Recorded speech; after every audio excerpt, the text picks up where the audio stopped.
Welcome to episode 4 of Why Is This Important? Ever wondered how to avoid clipping and distortion in your recordings? Welcome to the world of gain staging. In the labyrinth of audio production, gain staging is a beacon, guiding you towards cleaner, more professional sounding recordings. But what is gain staging, you might ask? Well, it's the process of managing the levels of your audio signals from the moment sound enters your microphone until it reaches the final mix. It's like being the conductor of an orchestra, ensuring every instrument plays at the right volume to create a harmonious symphony. So, are you interested in making your recording sound top-notch? Subscribe to our channel and hit the bell icon to stay updated with more audio production tips.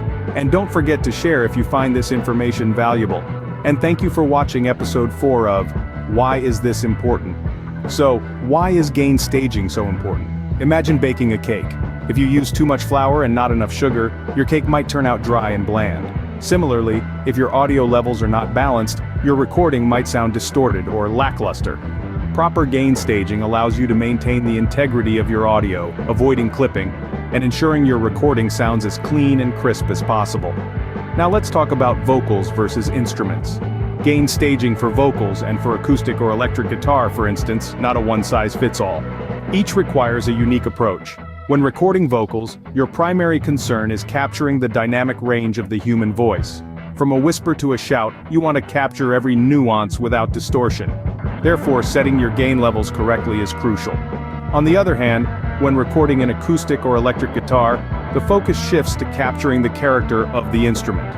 Whether it's the warm strum of an acoustic guitar or the raw power of an electric guitar, the gain staging process plays a pivotal role in preserving the unique tonal qualities of the instrument. So, you see, gain staging is more than just a technical process. It's the art and science of capturing sound in its purest form. It's the key to transforming your raw recordings into polished professional product. Now that you know why gain staging is crucial, let's dive into how you can master it. Gain staging might seem complex, but with these steps, you'll be able to set your levels like a pro in no time. The first step in gain staging is setting the input level. This is the level at which your audio signal enters the digital or analog system. The goal here is to capture the strongest signal possible without causing distortion. If the input level is too high, you'll get clipping, which can result in distortion. If it's too low, you'll have to boost the signal later, which can introduce noise. So, aim for a sweet spot, where the signal is strong but not peaking. Next, let's talk about adjusting the output level. Once you've set the input level, the signal travels through your system, be it through effects, plugins, or hardware. Each of these stages can alter the level of your signal. So, it's crucial to keep an eye on your output level as well. Again, the goal is to avoid clipping and distortion while maintaining a strong signal. One practical tip here: use your ears, not just your eyes. While visual meters can guide you, ultimately, it's the sound that matters. So listen carefully as you adjust the output level. If something sounds off, even if the meters say it's okay, trust your ears and make adjustments.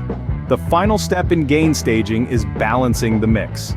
This is where you adjust the levels of individual tracks relative to each other to create a cohesive and balanced sound.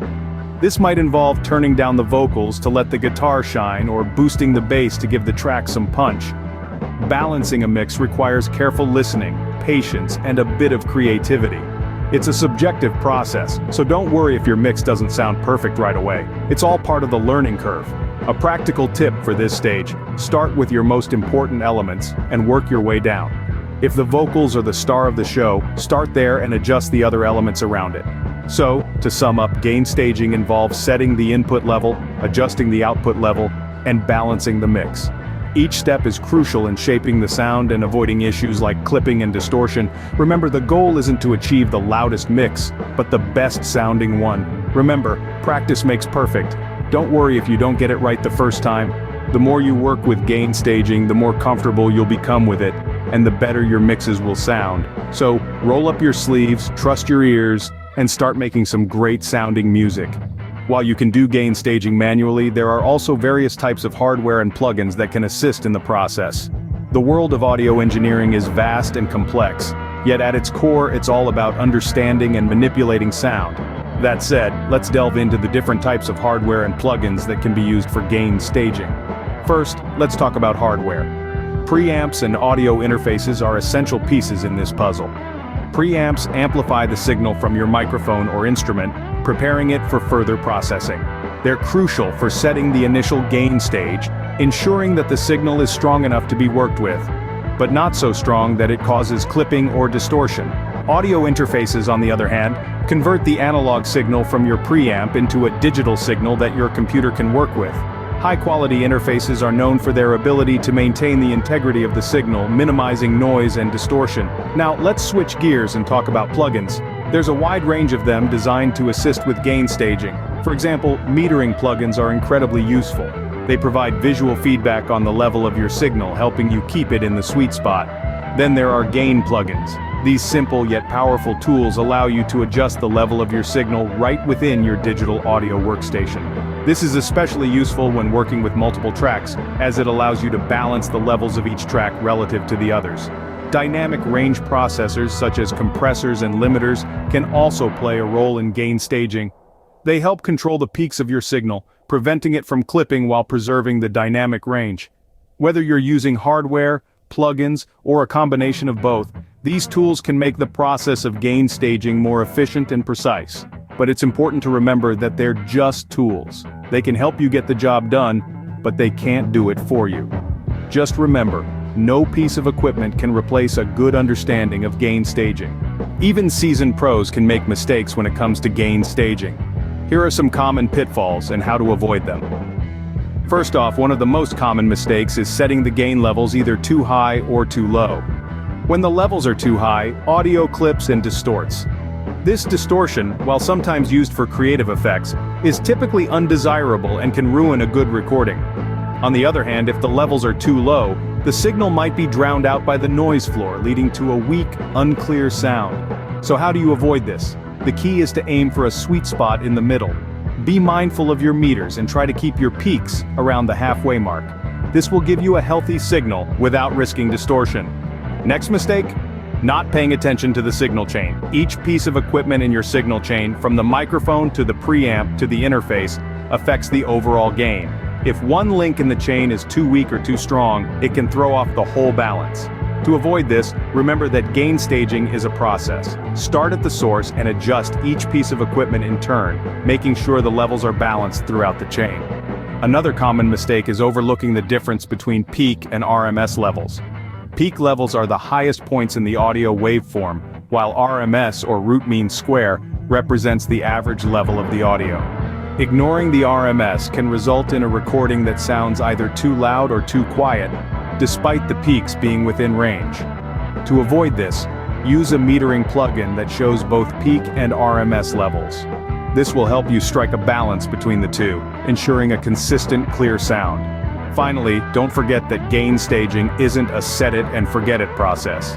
It requires constant monitoring and adjustment, especially during a live recording session. By avoiding these mistakes, you'll be well on your way to achieving clean, clear, and professional-sounding recordings. Congratulations on making it this far.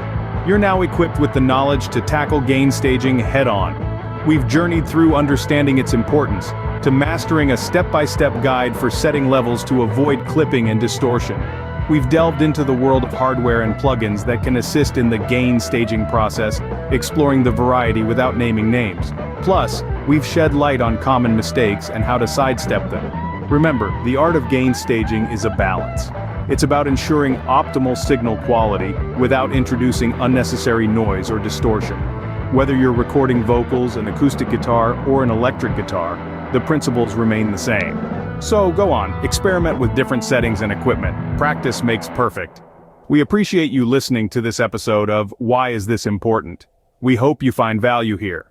If you found this useful, please like, share, and subscribe. Don't forget to leave your comments, questions, and suggestions. Happy recording!